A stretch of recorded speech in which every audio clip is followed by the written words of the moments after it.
ಶ್ರೀ ಗುರುಭ್ಯೋ ನಮಃ. ಶ್ರೀ ಗುರು ಶಂಕರಾನಂದ ಸ್ವಾಮಿನೇ ನಮಃ. ಈಗ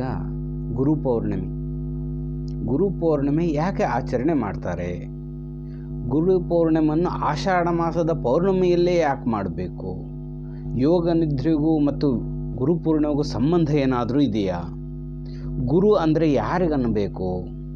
ವ್ಯಾಸ ಪೂರ್ಣಿಮೆ ಅಂತಾರೆ, ಅದಕ್ಕೂ ಇದಕ್ಕೂ ಸಂಬಂಧ ಏನು? ಈ ದಿನ ಏನನ್ನು ಮಾಡಬೇಕು? ಮತ್ತು ದೇವರಿಗಿಂತಲೂ ಗುರು ಶ್ರೇಷ್ಠನ, ಗುರುಗಿಂತಲೂ ದೇವರು ಶ್ರೇಷ್ಠನ? ಹೀಗೆ ಅನೇಕ ವಿಧವಾದ ಪ್ರಶ್ನೆಗಳು ಜನಗಳಲ್ಲಿ ಇರ್ತಕ್ಕಂಥದ್ದಿದೆ. ಅದರೆಲ್ಲವನ್ನು ಕೂಡ ಸಂಕ್ಷಿಪ್ತವಾಗಿ ತಿಳಿಯುವಂಥದ್ದು ಆಗೋಣ. ಈಗ ಗುರುಪೂರ್ಣಿಮೆ ಯಾಕೆ ಆಚರಣೆ ಮಾಡಬೇಕು? ಈ ಪೂರ್ಣಿಮೆ ವೈಶಿಷ್ಟ್ಯ ನಮಗೆ ಗೊತ್ತಾಗಬೇಕು. ಆವಾಗ ಅದು ಪೂರ್ಣಿಮೆ ಅಂದರೆ ಪೂರ್ಣತ್ವ, ಸಂಪೂರ್ಣವಾಗಿರ್ತಕ್ಕಂಥದ್ದು, ಜ್ಞಾನ ಅಂತ ಕೂಡ ಅರ್ಥ ಕೊಡ್ತದೆ.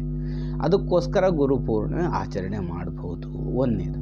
ಇನ್ನೊಂದೆರಡನೇದು, ಆ ಗುರುಗಳು ಕೊಟ್ಟಿರ್ತಕ್ಕಂಥ ಜ್ಞಾನವನ್ನು ತಗೊಂಡಿದ್ದೀವಲ್ಲ, ಅದಕ್ಕೆ ಕೃತಜ್ಞತೆ ಹೇಳಬೇಕಲ್ಲ, ಅದಕ್ಕೋಸ್ಕರ ಆದರೂ ಗುರುಪೂರ್ಣಿಮೆಯನ್ನು ಮಾಡಬೇಕು, ಗುರುಗಳನ್ನ ಸ್ತುತಿ ಮಾಡಬೇಕು.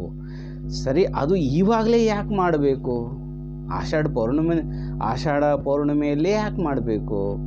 ಅದಕ್ಕೆ ವಿಷ್ಣುವಿಗೂ ಅದಕ್ಕೆ ಏನಾದ್ರು ಸಂಬಂಧ ಇದೆಯಾ ಅಂತ ನೋಡಿದರೆ ಸಾಕಷ್ಟು ಇದೆ. ಎಲ್ಲದಕ್ಕೂ ಒಂದಕ್ಕೊಂದು ಬಹಳಷ್ಟು ಸಂಬಂಧ ಇದೆ. ವಿಷ್ಣುವು ಯೋಗ ನಿದ್ರೆಗೆ ಹೋಗ್ತಾನೆ. ಆಷಾಢ ಮಾಸದ ಏಕಾದಶಿಯಿಂದ ಯೋಗ ನಿದ್ರೆಗೆ ಹೊರಡೋಗ್ತಾನೆ. ಅಲ್ಲಿಂದ ಚಾತುರ್ಮಾಸ ಕೂಡ ಪ್ರಾರಂಭ ಆಗುತ್ತೆ. ಈ 4 ತಿಂಗಳು ಕನಿಷ್ಠ 2 ತಿಂಗಳಾದರೂ ಕೂಡ ಇದನ್ನು ಆಚರಣೆ ಮಾಡ್ತಕ್ಕಂಥದ್ದಿದೆ. ಏಕಾದಶಿಯಿಂದ ಹಿಡಿದು ಆಚರಣೆ ಮಾಡ್ತಾರೆ. ಮತ್ತು ಕೆಲವರು ಪೌರ್ಣಮಿಯಿಂದ ಸಾಮಾನ್ಯವಾಗಿ ಸಂಸಾರಿಗಳು ಎಲ್ಲರೂ ಆಚರಣೆ ಮಾಡುವುದು. ಸಾಮಾನ್ಯವಾಗಿ ಯತಿಗಳೆಲ್ಲರೂ ಕೂಡ ಈ ಆಷಾಢ ಪೌರ್ಣಮಿಯಿಂದ ಪ್ರಾರಂಭ ಮಾಡ್ತಾರೆ. ಈ ವ್ಯಾಸ ಪೂರ್ಣಿಮೆ ಅವತ್ತಿನ ದಿವಸ ವ್ಯಾಸ ಹುಟ್ಟಿದ್ದಾನೆ, ಅದಕ್ಕೋಸ್ಕರ ಏನಾದರೂ ಇದಕ್ಕೆ ವ್ಯಾಸ ಪೌರ್ಣಿಮೆ ಅಂತಾರ ಅಂದರೆ ಅವರು ಹುಟ್ಟಿದ ದಿನ ಅಂತೂ ಅಲ್ಲೇವ ಅಲ್ಲ. ಅದಕ್ಕೂ ಅವು ವ್ಯಾಸ ಮಾಡಿರೋದ್ರಿಂದ ಆ ಹೆಸರು ಬಂದಿದೆ. ವ್ಯಾಸ ಅಂದರೆ ವಿಸ್ತಾರ ಮಾಡಿರ್ತಕ್ಕಂಥ ವೇದಗಳನ್ನು, ಪುರಾಣಗಳನ್ನು ಎಲ್ಲವನ್ನೂ ವಿಸ್ತಾರವಾಗಿ ಹೇಳಿದಾರಲ್ಲ, ಅದಕ್ಕೋಸ್ಕರವಾಗಿ ಆ ವೇದವ್ಯಾಸರ ಹೆಸರು ಇದಕ್ಕೆ ಬಂದಿದೆ. ವೇದವ್ಯಾಸರ ಹೆಸರು ಮೊದಲಿಗೆ ಅಂದರೆ ಕೃಷ್ಣ. ಆತ ದ್ವೀಪದಲ್ಲಿ ಜನಿಸಿರೋದ್ರಿಂದ ಕೃಷ್ಣ ದ್ವೈಪಾಯನ ಅಂತ ಕರೆದ್ರು. ಅವರು ವೇದಗಳನ್ನು ವಿಸ್ತಾರ ಮಾಡಿದ ವೇದವ್ಯಾಸರು ಅಂತ ಬಂತು. ಆ ಎಲ್ಲರಿಗೂ ಗುರು ಅವರನ್ನೇ ನಾವು ಯಾಕೆ ಕರಿಬೇಕು ಅಂದರೆ, ಈ ಪರಂಪರೆಯನ್ನು ಒಂದು ಸ್ವಲ್ಪ ನೋಡಬೇಕಾಗತ್ತೆ. ನಾವು ಪರಂಪರೆಯ ಸ್ತುತಿಯಾದದ್ದು ಮಾಡಿದರೆ ಹೆಂಗಿರ್ತದೆ ಅಂದರೆ, ಫಸ್ಟ್ ಪ್ರಾರಂಭ ನಾರಾಯಣಂ ಪದ್ಮಭವಂ ವಶಿಷ್ಠಂ, ಹೀಗೆ ಪ್ರಾರಂಭ ಆಗುತ್ತೆ. ನಾರಾಯಣ ಸಮಾರಂಭಾಂ ವ್ಯಾಸಶಂಕರ ಮಧ್ಯಮಾಂ ಅಸ್ಮದಾಚಾರ್ಯ ಪರ್ಯಂತಾಂ ಒಂದೇ ಗುರು ಪರಂಪರಾಂ. ಹೀಗೆ ನಾರಾಯಣ ಸಮಾರಂಭಾಂ ಅನ್ಬೋದು, ಸದಾಶಿವ ಸಮಾರಂಭಾಂ ಅಂದರೆ ಸಾಕ್ಷಾತ್ ಶಿವನಿಂದ ಬಂದಿರತಕ್ಕಂಥದ್ದು ಜ್ಞಾನ. ನಾರಾಯಣ ಶಿವ ಇಬ್ಬರು ಬೇರೆ ಅಲ್ಲ, ಒಬ್ಬರೇ, ಒಂದೇ, ಸ್ವಲ್ಪ ಭೇದ ಅಷ್ಟೇ. ಸುಮ್ಮನೆ ಏನಂದರೆ, ನಮಗೆ ನಾರಾಯಣನು ಅಂದ್ರೆ ಅವನೇ, ಶಿವನು ಅಂದ್ರೆ ಅವನೇ. ಹಾಗಾಗಿ ದಕ್ಷಿಣಾಮೂರ್ತಿ ಸ್ವರೂಪದಲ್ಲಿ ಜ್ಞಾನವನ್ನು ಕೊಟ್ಟರಿಂದ ಸದಾಶಿವ ಸಮಾರಂಭಾಂ ಅಂತ ಕರಿತೀವಿ. ನಾರಾಯಣ ಸಮಾರಂಭಂ ಅಂದರೆ ಮೂಲ ನಾರಾಯಣ ಎಲ್ಲಿಂದ? ವಿಷ್ಣು ನಾಭಿಕಮಲದಿಂದ ಎಲ್ಲಿಗೆ ಬಂತು? ಆ ಬ್ರಹ್ಮದೇವನಿಗೆ ಜ್ಞಾನ ಕೊಟ್ಟಿದ್ದು. ಅದಕ್ಕೆ ಸ್ತೋತ್ರ ಹೇಗೆ? ನಾರಾಯಣ ಮೊದಲನೇ ಮೂಲ ವಿಷ್ಣುವಿನಿಂದ ಪದ್ಮಭುವಂ ಅಂದರೆ ಬ್ರಹ್ಮನ ಮಗ ಯಾರು? ವಶಿಷ್ಠ. ನಾರಾಯಣಂ ಪದ್ಮಭುವಂ ವಶಿಷ್ಠಂ ಶಕ್ತಿಂಚ ತತ್ಪುತ್ರ ಪರಾಶರಂಚ ವ್ಯಾಸಂ. ಇಲ್ಲಿವರೆಗೂ ಒಂದೇ ಗುರುಪರ. ಅದರ ನಂತರ ಶುಕಂ ಗೌಡಪದಂ ಮಹಾಂತಂ ಗೋವಿಂದ ಯೋಗೀಂದ್ರ ಮಥಾಸ್ಯ ಶಿಷ್ಯಂ ಶ್ರೀ ಶಂಕರಾಚಾರ್ಯ ಮಥಾಸ್ಯ ಪದ್ಮಪಾದಂಚ ಹಸ್ತಾಮಲಕಂಚ ಶಿಷ್ಯಂ ತಂ ತ್ರೋಟಕಂ ವಾರ್ತಿಕಕಾರಮನ್ಯಾನ್ ಅಸ್ಮದ್ಗುರೂನ್ ಸಂತತ ಮಾನತೋಸ್ಮಿ. ಈ ಥರ ಇದು ಎಲ್ಲಿವರೆಗೂ ಬರ್ತದಂದರೆ, ಶುಕ ವ್ಯಾಸರವರೆಗೂ ಒಂದು ಪರಂಪರೆ. ಅಲ್ಲಿವರೆಗೂ ನಾರಾಯಣನಿಂದ ಬ್ರಹ್ಮನಿಂದ ವಶಿಷ್ಠನ ಮಗ ಶಕ್ತಿಯ ಅವರ ಮಗ ಪರಾಶರರ ಮಗ ಯಾರು? ವ್ಯಾಸರು. ಅಲ್ಲಿವರೆಗೂ ಎಲ್ಲ ಗುರು ಅಲ್ಲಿಂದ ಮೂಲ ಒಂದೇ. ಅಲ್ಲಿಂದ ಆದಮೇಲೆ ದ್ವೈತಿಗಳಿಗೆ ಬೇರೆ, ಅದ್ವೈತಿಗಳಿಗೆ ಬೇರೆ. ಯಾರು? ರಾಮಾನುಜಾಚಾರ್ಯರು, ಮಧ್ವಾಚಾರ್ಯರು, ಶಂಕರಾಚಾರ್ಯರು, ಹೀಗೆ 3 ಭಾಗ ಆಗಿ ಅದು ಶಕ್ತಿ, ವಿಶಿಷ್ಟಾದ್ವೈತ ಇವೆಲ್ಲವೂ ಕೂಡ ಅಲ್ಲಿಂದ ಭಿನ್ನ ಭಿನ್ನ ಆಗ್ತದೆ. ಇವೆಲ್ಲವಕ್ಕೂ ಆಧಾರ ಯಾರಂದರೆ ವ್ಯಾಸರ ನಂತರವೇ. ಹಾಗಾಗಿ ಇದಕ್ಕೆ ವ್ಯಾಸ ಪೂರ್ಣಿಮೆ ಅಂತ ಆ ಭಗವಂತನ ಇಂದ ಹಿಡುಕೊಂಡು ಇಲ್ಲಿವರೆಗೂ ಇರ್ತಕ್ಕಂಥ ಈ ಏನು ಪರಂಪರೆ ಏನಿದೆ, ಆ ಗುರುಗಳು ಏನು ಹೇಳ್ತಾರೆ ಅದನ್ನೇ ಹೇಳ್ತಾ ಇವರು ಬಂದಿರೋದ್ರಿಂದ ಇದಕ್ಕೆ ಮೂಲ ಯಾರಂದರೆ ವ್ಯಾಸ. ಅದಕ್ಕೋಸ್ಕರ ವ್ಯಾಸ ಪೂರ್ಣಿಮೆ ಅಂತ ಹೆಸರು ಇದಕ್ಕೆ ಬಂದಿರೋದು. ಹೀಗೆ ಇದಿರ್ತಕ್ಕಂಥದ್ದು. ಇದರಿಂದ ಇಲ್ಲಿಂದ ಭಾಗ ಹಾಕ್ಯಂತ ಬೇರೆ ಬೇರೆ ಬೇರೆ ವಿಧವಾಗಿ ಹೋಗುತ್ತೆ. ಹಾಗಾಗಿ ಇದಕ್ಕೆ ವ್ಯಾಸ ಪೂರ್ಣಿಮೆ ಅಂತ ಕೂಡ ಕರೀತಾರೆ. ಗುರು ಪೌರ್ಣಿಮೆ ಅಂತ ಯಾಕೆ ಕರೀತಾರೆ ಅಂದರೆ ಮೂಲ ಗುರು ನಾರಾಯಣ ಅಥವಾ ಸದಾಶಿವ ಸಮಾರಂಭಂ. ಹಾಗಾಗಿ ಆ ಶಿವನು ಆ ವಿಷ್ಣು ಅವರಿಬ್ಬರೇ ಮೂಲಕ ಕರ್ತೃಗಳು. ಹಾಗಾಗಿ ಈ ಜ್ಞಾನ ಕೊಟ್ಟಿರೋದು. ಹಾಗಾಗಿ ಆ ಶಿವನನ್ನು ಆ ವಿಷ್ಣುವನ್ನೇ ನಾವಿಲ್ಲಿ ನೆನಪು ಮಾಡ್ತೀವಿ ಅನ್ನೋದು ಬಹಳಷ್ಟು ಮುಖ್ಯ. ಅವೆಲ್ಲರಿಗೂ ಪ್ರಾತಿನಿಧ್ಯ ವ್ಯಾಸನು. ಯಾಕಂದರೆ ಅನೇಕ ವಿಧವಾಗಿರ್ತಕ್ಕಂಥವನ್ನ ಸರಿಯಾಗಿ 18 ಪುರಾಣಗಳನ್ನು ಮಾಡಿ ಸಾಮಾನ್ಯರಿಗೂ ಅರ್ಥವಾಗಂಥ ಪುರಾಣಗಳು ಇಲ್ಲದೆ ಹೋಗಿದ್ದರೆ ಇವತ್ತು ನಮ್ಮ ಸನಾತನ ಧರ್ಮ ಇರ್ತಾ ಇರಲಿಲ್ಲ. ಆ್ಯಕ್ಚುಲಿ ಆ ಪುರಾಣಗಳಿರೋದ್ರಿಂದ, ಅದು ಎಲ್ಲರ ಒಳಗಿರೋದ್ರಿಂದ ಅನೇಕ ವಿಧದಲ್ಲಿ ಎಲ್ಲರೂ ಉಪಾಸನೆ, ಸಾಮಾನ್ಯರೂ ಕೂಡ ಆ ವೇದ ಮಂತ್ರಗಳನ್ನೆಲ್ಲ ಉಚ್ಚಾರಣೆ ಮಾಡೋಕ್ಕೆ ಆಗೋದಿಲ್ಲ, ಆ ಜ್ಞಾನವನ್ನು ತಿಳ್ಕೊಳ್ಳೋಕ್ಕೂ ಆಗೋದಿಲ್ಲ. ಅದನ್ನು ತಿಳ್ಕೊಳ್ಬೇಕಂದ್ರೆ ಸಾಮಾನ್ಯ ಜ್ಞಾನವನ್ನು ಪ್ರತಿಯೊಂದು ಪುರಾಣ ಅಂತ ತಗೊಳ್ರಿ, ಪುಕ್ಕಟ ಪುರಾಣ ಅನ್ನೋಂಥವ್ರು ಕೆಲವ್ರು ಜನ ಇದ್ದಾರೆ, ಅವ್ರು ಹಾಗೆ ಇರ್ತಾರೆ, ಅವರಷ್ಟೇ, ಅವ್ರು ತಿಳ್ಕೊಂಡಿಲ್ಲ, ಅದಕ್ಕೆ ಹಾಗಂತ ಇರ್ತಾರೆ. ಆ ಪ್ರತಿಯೊಂದು ಪುರಾಣದಲ್ಲಿ ಆತ್ಮಜ್ಞಾನದ ಬಗ್ಗೆ ಕೊನೆಗಿದ್ದೇ ಇರುತ್ತೆ ಚಾಪ್ಟರ್. ದೇವಿ ಪುರಾಣ ತಗೊಳ್ರಿ, ಯಾವುದೇ ಒಂದು ಪುರಾಣ ತಗೊಳ್ರಿ, ಆ ಆತ್ಮಜ್ಞಾನದ ಬಗ್ಗೆ ಒಂದಿಷ್ಟು ಭಾಗ ಇದ್ದೇ ಇರ್ತದೆ.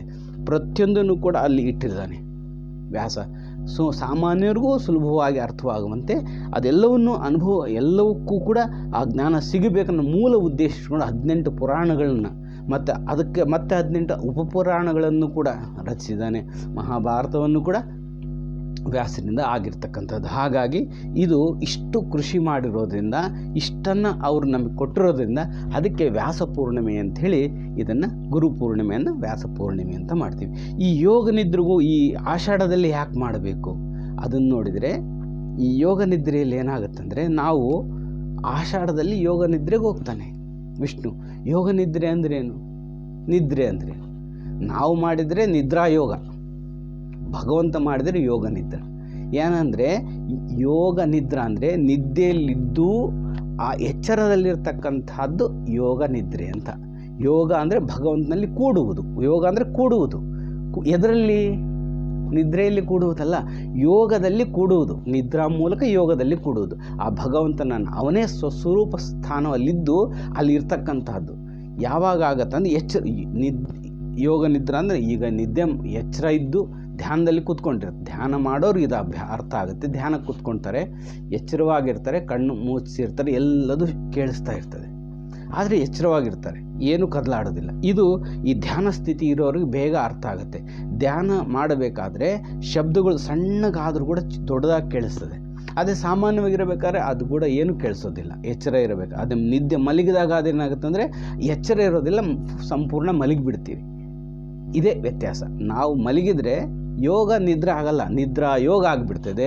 ಭಗವಂತ ಮಲಗಿದರೆ ಯೋಗ ನಿದ್ರೆ ಆಗುತ್ತೆ. ಆ ಎಚ್ಚರವಾಗಿರ್ತಕ್ಕಂಥ ತನ. ಹಾಗಾಗಿ ಬಹಳ ಸೂಕ್ಷ್ಮವಾದ ಕೂಡ ಗ್ರಹಣ ಮಾಡ್ತಕ್ಕಂಥ ಶಕ್ತಿ ಈ ಒಂದು 4 ತಿಂಗಳಲ್ಲಿ ಇರ್ತದೆ. ಹಾಗಾಗಿ ಈ ಒಂದು ಪೂರ್ಣಿಮೆಯನ್ನು ಆಷಾಢ ಮಾಸದಲ್ಲಿ ಮಾಡಲಿಕ್ಕೆ ಅದು ಮುಖ್ಯವಾದ ಕಾರಣವಿದೆ. ಇನ್ನು ಏನು ನೋಡಿದರೆ, ಇನ್ನು ಇದು ಗುರುಗಳು ಅಂತ ಯಾರಿಗೆ ಹೇಳಬೇಕು? ಗುರು ಅಂದರೆ ಯಾರು? ಗುರು ಅಂದ ಕೂಡಲೇ ನಮಗೇನು ಜ್ಞಾನವನ್ನು ಕೊಡ್ತಾನೆ ಅವರೆಲ್ಲರೂ ಗುರುಗಳೇ. ಫಸ್ಟ್ ಮೊದಲು ನಮಗೆ ಹೆಂಗಿರಬೇಕು ಹಂಗಿರಬೇಕು ಎಲ್ಲ ಹೇಳ್ಕೊಡೋರೆಲ್ಲರೂ ಗುರುಗಳೇ. ಮತ್ತು ನಮಗೆ ವೃತ್ತಿ ಉದ್ಯೋಗ ಏನು ಮಾಡ್ತೀವಿ ಅವೆಲ್ಲವೂ ಗುರುಗಳೇ. ಆದರೆ ಆ ಸ್ಕೂಲ್ಗಳು ಹೇಳ್ತಕ್ಕಂಥವ್ರಿಗೆ ಉಪಾಧ್ಯಾಯರು ಅದು ಕಿಂಚಿತ್ ಭೇದ ಇದೆ. ಆ ಗುರು ಎಲ್ಲಿನ ಮೊದಲನೇ ಗುರು ಯಾರಂತ ತಾಯಿಯೇ ಮೊದಲ ಗುರು ಅಂತ ಹೇಳ್ತಾರೆ. ತಾಯಿಯೇ ಮೊದಲನೇ ಗುರು. ಅದಕ್ಕೋಸ್ಕರ ಮಾತೃದೇವೋ ಭವ, ನೆಕ್ಸ್ಟ್ ಪಿತೃದೇವೋ ಭವ, ಆಚಾರ್ಯ ದೇವೋ ಭವ ಅಂತ ಹೇಳಿರೋದು ನಮ್ಮ ಶಾಸ್ತ್ರಗಳು. ಹಾಗಾಗಿ ಮೊದಲ ದೇವರು ಯಾರು ಅಂದರೆ ತಾಯಿ. ತಾಯಿಯನ್ನು ಇವತ್ತು ಖಂಡಿತವಾಗಿ ನಮಸ್ಕಾರ, ಮೊದಲನೇ ಗುರು ತಾಯಿಯನ್ನು ನಮಸ್ಕಾರ ಮಾಡಬೇಕು ಇವತ್ತು. ಆಮೇಲೆ ತಂದೆಯನ್ನು ನಮಸ್ಕಾರ ಮಾಡಬೇಕು. ಇಲ್ಲದೆ ಇರೋರು ಅವರ ಪಟಗಳಿಗೆ ನಮಸ್ಕಾರ ಮಾಡಿದ್ರು ಓಕೆ, ಗುರುಗಳಿಗೆ ನಮಸ್ಕಾರ ಮಾಡಿ. ಯಾಕಂದರೆ ನಮಗೆ ಜ್ಞಾನವನ್ನು ಕೊಟ್ಟಿರ್ತಕ್ಕಂಥದ್ದು, ಏನೇನು ಜ್ಞಾನವನ್ನು ಕೊಡ್ತಕ್ಕಂಥವ್ರು ಇದ್ದಾರೆ ಗುರುಗಳು ಅಂದರೆ ಕೇವಲ ಧರ್ಮೋಪದೇಶ ಮಾಡ್ತಕ್ಕಂಥದ್ದು. ಅಂದರೆ ಇಂಥ ಇದಕ್ಕೆ ಇಂಥದ್ದು ಕೆಲಸ ಮಾಡಬೇಕು, ಇಂಥ ಕರ್ಮ ಆಚರಣೆ ಮಾಡಬೇಕು, ಇಂಥ ಜಪ ಮಾಡಬೇಕು, ಈ ಥರ ಹೋಗಬೇಕು, ಅಂತ ಹೇಳ್ತಕ್ಕಂಥವ್ರು ಕೆಲವರು ಹೆಂಗೆ ಮಂತ್ರೋಪದೇಶ ಕೊಟ್ಟು ಉಪಾಸನಾ ಮಾರ್ಗವನ್ನು ತೋರಿಸಿ ಜಪ ಮಾಡ್ಕೊಂಡು ಹೋಗು, ಇದು ನಾರಾಯಣ ನಾರಾಯಣ ಅಂತ ಹೇಳು, ಅಥವಾ ಇನ್ನೊಂದು ನಾಮಗಳನ್ನ ಕೊಟ್ಟು ಮಂತ್ರಗಳನ್ನು ಕೊಟ್ಟು ಉಪಾಸನೆ ಮಾಡ್ತಕ್ಕಂಥ ಪದ್ಧತಿಯನ್ನು ಭಗವಂತನ ಕಡೆಗೆ ಕಳಿಸ್ತಕ್ಕಂಥ ಅವರು ಒಂದು ವಿಧ ಇರ್ತಾರೆ. ಮೂರನೇ ಇರ್ತಕ್ಕಂಥ ಗುರುಗಳು ಹೆಂಗಿರೋದು, ಜ್ಞಾನೋಪದೇಶ, ನೇರ ಜ್ಞಾನ, ನೀನು ಪರಬ್ರಹ್ಮನಿದ್ದೀಯ ಅನ್ನುವಂಥ ಜ್ಞಾನವನ್ನು ಕೊಡ್ತಕ್ಕಂಥವ್ರು. ಇವೆಲ್ಲವೂ ಗುರುಗಳೇ ಆದರೂ ಆ ಆತ್ಮಜ್ಞಾನವನ್ನು ಕೊಡ್ತಕ್ಕಂಥ ಗುರುಗಳಿಗೆ ಸದ್ಗುರುಗಳು ಅಂತ ಕರೀತಾರೆ. ಇದೆಲ್ಲ ಗುರು ಅಂದರೆ ಇವರೆಲ್ಲರೂ ಆಗ್ತಾರೆ. ಈಗ ಈ ದಿವಸ ಏನು ಮಾಡಬೇಕು, ಮುಖ್ಯವಾಗಿ ಏನು ಮಾಡಬೇಕಂದ್ರೆ ಫಸ್ಟ್ ಏನಂದರೆ ಗುರುಗಳಿಗೆ ನಮಸ್ಕಾರ ಮಾಡಬೇಕು. ಮೊದಲನೇದು ಗುರು ಪೂಜೆ ಮಾಡಬೇಕು. ಗುರು ಪಾದುಕಾ ಪೂಜೆ ಆದರೂ ಮಾಡಬೇಕು. ಇವತ್ತು ಎಷ್ಟು ಸಾಧ್ಯವೋ ಅಷ್ಟು ಸಾಧ್ಯ ಗುರುಗಳನ್ನು ಈ ಗುರು ಅಂತ ಯಾರಿಗೆ ಕರಿಬೇಕು ಅನ್ನೋದೊಂದು ಪ್ರಶ್ನೆ ಬರ್ತದೆ.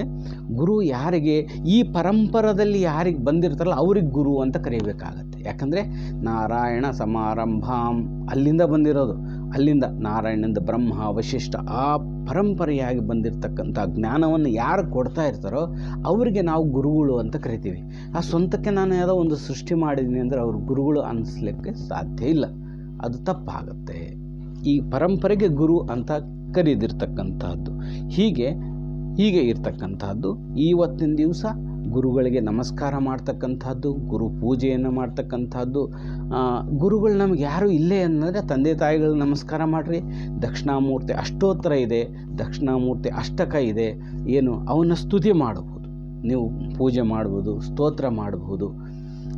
ನಿಜವಾದ ಗುರು ಪೂಜೆ ಅಂದರೆ ಏನು, ಗುರುಗಳಿಗೆ ಪಾದ ಪೂಜೆ ಮಾಡ್ತಕ್ಕಂಥದ್ದು ನಡೀತದೆ. ಪಾದ ಪೂಜೆ ಮಾಡಬೇಕಾದ್ರೆ ಗುರುಗಳಂದರೆ ಏನು ಅನ್ನೋದು ಬಹಳ ಮುಖ್ಯವಾಗಿ. ಈಗ ಗಂಗಾ ಪೂಜೆ ಮಾಡ್ತೀವಿ. ಗಂಗಾ ಪೂಜೆ ಮಾಡ್ತೀವಿ ಅಂದರೆ ಏನು ಮಾಡ್ತೀವಿ, ಆ ಗಂಗೆಯಲ್ಲಿ ನೀರು ಹಾಕಿ ಆ ತಂಬಿಗೆ ಅರ್ಶಿನ ಕುಂಕುಮ ಹಚ್ಚಿ ಪೂಜೆ ಮಾಡ್ತಾ ಇರ್ತೀವಿ. ಅವಾಗ ತಂಬಿಗೆ ಏನಂತದೆ, ನನಗೆ ಪೂಜೆ ಮಾಡ್ತಾರೆ ಅಂದ್ಕೊಳ್ತದೆ. ಅದು ಒಳಗಿರೋ ಗಂಗೆ ಉದ್ದೇಶ ಬಿಟ್ಟು ನಾವು ಮಾಡ್ತೀವಿ. ಹಾಗೆ ಗುರುವು ಕೂಡ ತನಗೆ ಪೂಜೆ ಮಾಡ್ತಾ ಇದ್ದರೆ ದೇಹಕರಣಾದಿಗಳಿರ್ತ ಗಂಗೆ ಅಂತ ಹೆಂಗಂದರೆ ಜ್ಞಾನ ಸ್ವರೂಪ, ಆ ಭಗವಂತನೇ ಜ್ಞಾನ ಸ್ವರೂಪ. ಜ್ಞಾನ ಅಂದರೆ ಗುರು ಅಂದರೆ ಜ್ಞಾನ, ಆ ಜ್ಞಾನ ಸ್ವರೂಪವೇ ಭಗವಂತ. ಆ ಭಗವಂತನನ್ನು ಅರ್ಚನೆ ಮಾಡ್ತಿದ್ದೀವಿ ಅಂತ ಮೂಲ ಉದ್ದೇಶ. ಗುರು ಈ ಏನಂದರೆ ಒಂದು ಕಳಶ, ಗಂಗಾ ಪೂಜೆ ಮಾಡಿ ಕಳಶ ಏನು ಇಟ್ಟಿರ್ತೀವಲ್ಲ ಆ ಪಾತ್ರೆಗೆ ಪೂಜೆ ಮಾಡ್ತೀವಿ. ಆದರೆ ಪಾತ್ರೆಗೆ ಪೂಜೆ ಮಾಡ್ತೀವಿ ಅಂದರೆ ಪಾತ್ರೆ ಮೂಲಕ ಹೋಗೋದು ಎಲ್ಲಿಗೆ ಅಂದರೆ ಆ ಗಂಗಾ ಮಾತೆಗೆ. ಹಾಗೆ ಈ ಗುರುವಿನ ದೇಹಕ್ಕೆ ಪೂಜೆ ಮಾಡ್ತಿದ್ದೀವಿ ಅಂತ ಅಂದರೆ, ಗುರುಗಳ ದೇಹಕ್ಕೆ ಪಾದಗಳಿಗೆ ಪೂಜೆ ಮಾಡ್ತೀವಿ, ಅದೆಲ್ಲರೂ ಯಾರಿಗೆ ಸೇರ್ತದೆ ಅಂದರೆ ಆ ಪರಂಪರೆ ಎಲ್ಲಿಂದ ಬಂದಿರ್ತದೋ ನಾರಾಯಣ ಸಮಾರಂಭಂ ಅಲ್ಲಿಂದ ಹಿಡ್ಕೊಂಡು ಇಲ್ಲಿವರೆಗಿರ್ತಕ್ಕಂಥ ಎಲ್ಲ ಗುರುಗಳಿಗೂ ಅವತ್ತು ಸಲ್ತದೆ ಆ ಒಂದು ನಮಸ್ಕಾರ, ಆ ಪೂಜೆ ಎಲ್ಲವೂ ಕೂಡ ಆ ಗುರುಗಳಿಗೆ ಸಲ್ತದೆ. ಹಾಗಾಗಿ ಇವತ್ತಿನ ದಿವಸ ಆ ಗುರು ಪೂಜೆ ಮಾಡ್ತಕ್ಕಂಥದ್ದು ಎಲ್ಲರೂ ಕೂಡ ತಮ್ಮ ತಮ್ಮ ಗುರುಗಳಿಗೆ ಪೂಜೆ ಮಾಡಿರಿ. ಆಗಲಿಲ್ಲ ತಂದೆ ತಾಯಿಗಳಿಗೆ ಮೊದಲನೇ ನಮಸ್ಕಾರ ಮಾಡಿರಿ. ಆದಷ್ಟು ಗುರುಗಳನ್ನು ವರ್ಷಕ್ಕೆ ಒಂದು ಸಲ ಆದರೂ ನೀವು ನೇರ ಭೇಟಿ ಆಗಬೇಕು. ಇಲ್ಲ ಅಂದರೆ ಅದು ಆ ಶಿಷ್ಯೋತ್ತನೇ ಅಲ್ಲ. ಅದು ಗುರುಗಳು ಮಹಾ ಕರುಣಾಮಯಿಗಳಿರ್ತಾರೆ. ಅವ್ರು ಯಾವಾಗಲೂ ಏನೋ ಒಂದು ಹೇಳಬೇಕನ್ನುವಂಥ ಒಂದು ಇದರಲ್ಲಿರ್ತಾರೆ. ಅವ್ರ ಕಷ್ಟಗಳದ್ದೇ ಅವರು ಇರೋದಕ್ಕಿಂತ ಅವರು ವೈಯಕ್ತಿಕ ಪ್ರಾರಬ್ಧ ಕರ್ಮದಿಂದ ಇರೋ ಕಷ್ಟಗಳಿಗಿಂತಲೂ ಶಿಷ್ಯಂದಿರ ಒಂದು ಸಮಸ್ಯೆ ಏನಿರ್ತದೋ ಅವ್ರನ್ನ ಹೆಂಗೆ ಬಿಡಿಸ್ಬೇಕನ್ನೋ ಆಲೋಚನೆ ಒಂದೇ ಇದ್ದು ಆಲೋಚನೆ. ಅಂತಹ ಕರುಣಾಮಯಿಗಳು ಆ ಗುರುಗಳನ್ನು ನಾವು ಸ್ಮರಣೆ ಮಾಡಬೇಕು ಇವತ್ತು ಅನ್ನೋದು ಬಹಳ ಇಂಪಾರ್ಟೆಂಟು. ಗುರುಗಳಿಗೆ ದಕ್ಷಿಣೆ ಕೊಡ್ಬೋದು, ಅವರ ಹೆಸರಿನಲ್ಲಿ ಅನ್ನದಾಸೋಹ ಈ ಥರ ಎಲ್ಲವೂ ಕೂಡ ಮಾಡ್ತಕ್ಕಂಥದ್ದು ಬಹಳ ಮುಖ್ಯ. ನಿಮ್ಮ ಗುರುಗಳಿಗೆ ದಕ್ಷಿಣೆಯನ್ನು ಕೊಡಿ, ನಿಮಗೆ ಏನು ಸಾಧ್ಯ ಆಗುತ್ತದು ಕೊಡಿ. ಇನ್ನೊಂದೇನೆಂದರೆ ಈ ದಕ್ಷಿಣೆ ಕೊಡೋದಕ್ಕಿಂತ ಇನ್ನೊಂದು ಮಹಾದಕ್ಷಿಣೆ ಏನಂದರೆ ಹೇಳಿರೋದನ್ನ ಆಚರಣೆ ಮಾಡಿದರೆ ಅದಕ್ಕಿಂತ ದೊಡ್ಡ ದಕ್ಷಿಣೆ ಇನ್ನೊಂದಿಲ್ಲ. ಆಚರಣೆ ಮಾಡ್ತಕ್ಕಂಥದ್ದೇ ದೊಡ್ಡ ದಕ್ಷಿಣೆ. ಇವತ್ತೆಲ್ಲರೂ ಕೊಡ್ತಾರೆ, ಅದು ಮಾಡ್ತಾರೆ, ಇದು ಮಾಡ್ತಾರೆ, ಆದರೆ ಆಚರಣೆ ಮಾಡ್ತಕ್ಕಂಥ ಸಂಖ್ಯೆ ಕಡಿಮೆ ಇದೆ. ಆಚರಣೆ ಮಾಡಿದರೆ ಅದರಷ್ಟು ಪುಣ್ಯ ಅದಕ್ಕಿಂತ ದೊಡ್ಡದೇ ಆದಿಲ್ಲ.